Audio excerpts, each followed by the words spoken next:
Supersonic, the Golden Boy, the Chaos Emeralds incarnate. If you grew up with these games, you know the feeling. In the lore, he is practically a godslayer. He is invulnerable, faster than the speed of light, and capable of taking down entities that literally eat time for breakfast. When you finally collect those 7 emeralds, you expect to feel like an unstoppable force of nature. You expect the game to just bow down to you.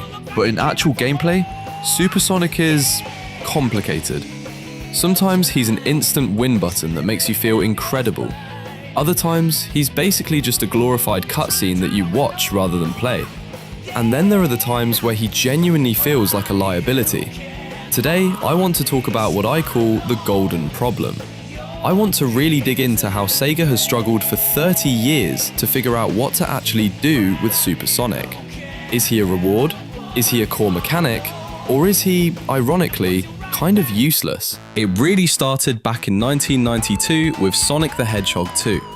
You sweat through those half-pipe special stages, hearing not enough rings in your nightmares, until you finally get the 7th emerald. You collect 50 rings, you jump, and boom, you're yellow. You're invincible. The music changes, and for about 5 seconds, it feels absolutely incredible. You feel untouchable. But then the reality sets in. You start to notice the tax. Supersonic runs on a brutal subscription model, 1 ring per second. It changes the entire vibe of the game.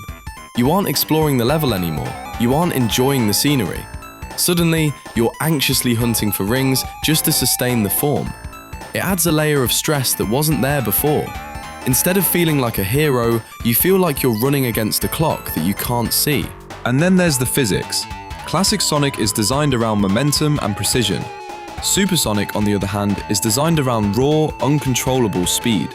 In Sonic 2 and 3, he is often so fast that he completely breaks the level design. He outruns the camera constantly. He launches off ramps way higher than intended, sending you into areas the developers clearly didn't plan for. In a platformer, precision is everything, and Supersonic effectively removes that precision. Sure, the bad guys can't hurt you, but gravity is still undefeated. There is nothing more humbling than being an invulnerable golden god and falling down a bottomless pit because you couldn't stop running. By Sonic 3 and Knuckles, we got Hypersonic. He had that insane double jump that could flash fry the entire screen of enemies. It was definitely game-breaking, but at least in 2D, you felt powerful. You were breaking the game on your own terms. It was a victory lap. But then we went to 3D and the philosophy shifted completely. When Sonic hit the Dreamcast with Sonic Adventure, SEGA made a decision that would affect the franchise for a decade. They seemingly decided that Supersonic was too powerful for regular gameplay, so he was promoted. He became the true ending. In Adventure 1, 2, Heroes, and basically the whole 2000s era, Supersonic became a plot device. You couldn't use him in normal levels, you had to beat the entire game, usually with multiple characters, even the ones you didn't want to play, just to unlock a final boss fight where you finally get to turn gold. And let's be honest about these fights. They are essentially cinematics with a health bar. In Sonic Adventure 2, you float in space and rhythmically dash into a giant lizard. In Sonic Heroes, despite the iconic dialogue and the epic music, the gameplay is mostly just hovering and waiting for an opening to attack. This is where the useless argument really holds water for me. If I have the Chaos Emeralds, why am I running away from a truck in City Escape? Mechanically, Supersonic ceased to be a tool for the player to experiment with. He became strictly a narrative reward. Something you watched, not something you really did. Even in Unleashed, a game with fantastic production value, Supersonic is basically a shoot-'em-up minigame. It's a spectacle, absolutely, it looks gorgeous, but it doesn't feel like platforming. It feels like an interactive movie where you just press a button to keep the scene moving. In the Boost era, games like Generations and Forces, SEGA finally let us use Supersonic in regular levels again. But because Sonic was already so fast in these games, Supersonic didn't feel distinct. He just felt infinite. Infinite boost, infinite jump. But the ring drain was often so aggressive that it felt like a liability. You'd transform, blast through half the stage, run out of rings, and revert to normal Sonic midair, often leading to a cheap death. It felt tacked on. It seemed like the developers were struggling to translate all-powerful God into a balanced video game mechanic. If you make him too strong, the game is boring. If you nerf him, he doesn't feel super.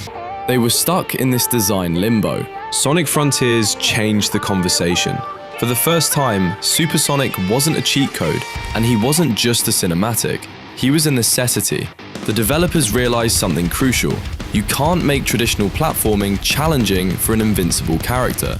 So, they didn't make him platform. They made him fight. They leaned all the way into the power fantasy. In Frontiers, Supersonic feels heavy. He feels dangerous. You aren't worrying about your ring count ticking down every second because the spectacle is engaging enough to make you forget the mechanics. The combat has weight to it. For the first time, the uselessness vanished because the game was built around his power rather than trying to contain it or hide it behind a cutscene. So, is Supersonic useless? It depends on how you look at it. In the classics, he's a chaotic mess. In the adventure era, he's a movie clip. In modern games, he's often an unbalanced cheat code. But that's the tragedy of the character design. How do you design a challenge for a character who cannot lose? When Supersonic works, it's not really because of the mechanics, it's because of the feeling. It's that rush of seeing the yellow blur and knowing that for the next 30 seconds, the rules don't apply to you. It's the music swelling up and the realization that you are the most powerful thing on the screen. He might be mechanically useless half the time, but he's spiritually essential to the series. And honestly, I don't care how broken he is, I'll still hunt for those emeralds every single time.